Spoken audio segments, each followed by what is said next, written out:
여러분 안녕하세요. 오늘 매일 성경 큐티 본문은 민수기 19장 11절부터 22절까지의 말씀으로 자신의 부정함이나 죄를 깨닫고도 정결의식을 통해 스스로 정결케 하지 않은 사람은 여호와의 성소를 더럽히는 죄를 짓게 됨을 전하고 있습니다. 많은 사람들의 환호 속에 어린 나귀를 타고 예루살렘 성에 들어오신 예수님은 가장 먼저 무엇을 하셨습니까? 성전을 찾으셨습니다. 그러나 기도하는 집인 성전이 각종 장사꾼들의 소굴이 되어 있었죠. 그래서 예수님은 성전에서 장사꾼들을 쫓아내시고 기도하는 집으로 회복시키셨습니다. 성전을 청결하게 지키고 회복시키는 것이 예수님의 사명이었기 때문입니다. 솔로몬이 성전을 완공하기 전까지는 이스라엘 백성들이 성소에서 하나님께 제사를 드렸습니다. 그래서 성전이 세워지기 이전의 이스라엘 백성들은 하나님께서 임재하시는 성소를 중심으로 살았습니다. 오늘 본문인 민수기 19장 11절부터 22절까지의 말씀에서 하나님께서는 시체를 만진 사람은 7일 동안 부정하다고 말씀하셨습니다.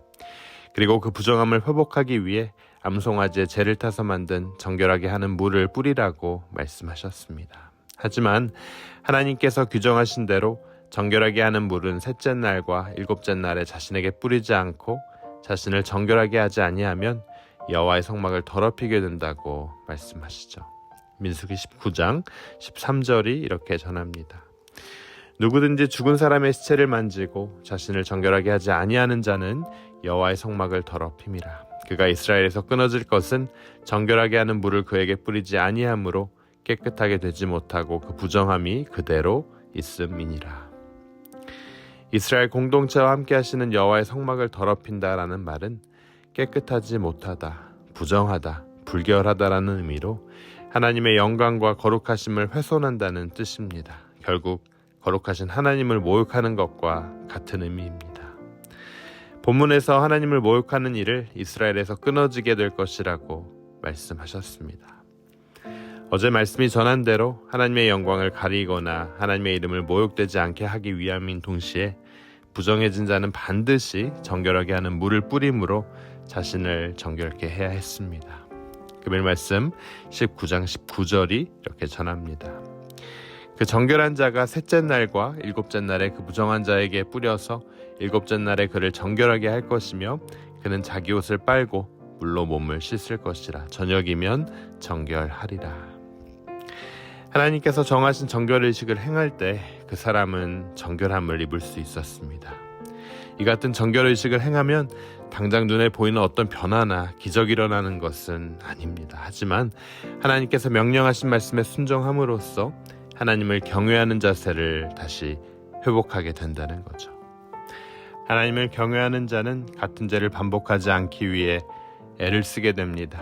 하나님께서 원하시는 것은 우리가 거룩함을 지키기 위해 치열하게 일상에서 싸워나가는 모습입니다. 하나님께서 정결의식을 통해 정결함을 받으라고 하신 이유는 여호와의 성막을 더럽히지 않게 함과 또 일상 속에서 거룩함을 위해 치열하게 죄와 싸워나가도록 하시기 위함에 있었습니다. 또한 22절을 통해 부정과 죄의 전염성 때문임을 우리는 알 수 있습니다. 민수기 19장 22절이 이렇게 전합니다. 부정한 자가 만진 것은 무엇이든지 부정할 것이며 그것을 만지는 자도 저녁까지 부정하리라. 여러분 22절 말씀은 무엇을 말씀합니까? 부정과 죄는 당사자들에게만 머물러 있는 것이 아니고 그의 주변에 모두 영향을 미친다는 사실을 우리에게 보여줍니다. 죄인과 가까이 하게 되면 나도 모르게 죄인의 습성과 언행에 영향을 받게 되죠. 따라서 우리는 죄의 모양까지도 멀리해야만 합니다. 부정과 죄에는 심각한 전염성이 있기 때문이에요. 사랑하는 여러분, 오늘 본문의 말씀 속에서 하나님께서는 부정해지거나 범죄한 사실을 가지고 그 자체를 책망하지 않으셨습니다. 고의로 범죄하지 않는 이상 하나님은 우리가 얼마나 연약한 존재인가를 잘 알고 계시고 또 죄에 항상 넘어지는 어리석은 존재임을 기억하고 계십니다. 문제는 죄를 깨닫고 부정함을 깨달았음에도 불구하고 회개하거나 정결함을 얻지 않는 자는 교만한 자세입니다. 따라서 내가 죄를 깨달았다면 반드시 하나님 앞에 엎드려 회개함으로 정결함을 얻을 수 있다는 사실을 여러분 꼭 기억하시길 바랍니다. 매일의 삶에서 말씀과 기도 가운데 깨어있고 스스로를 정결하고 거룩하게 지켜 여러분 자신을 정말 깨끗한 사람으로 유지하시길 바랍니다. 주님 다시 오실 때 정결함과 거룩함을 지키기 위해 수고한 우리를 축복하시고 분명히 칭찬해 주실 겁니다. 우리 크리스찬은요, 매일매일 죄와 싸우는 사람들입니다. 우리가 거룩함을 지키고 죄를 멀리하고 또 죄를 멀리하기 위해 노력하는 삶, 하나님께서 바라는 삶, 오늘 민수기 19장을 통해 우리는 알 수 있습니다. 여러분 오늘 그런 사람이 되시길 주님의 이름으로 축원합니다. 우리 함께 기도하도록 하겠습니다. 거룩하신 하나님, 우리 안에는 여전히 죄의 심각성을 간과하는 경향이 있음을 이 시간 고백합니다. 우리 옷에 묻은 더러운 것은 싫어하면서 우리의 몸과 영혼의 죄악은 무시해왔습니다.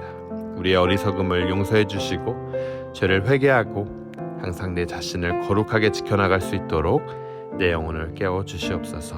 오늘도 말씀과 기도 속에서 주와 동행하길 원합니다.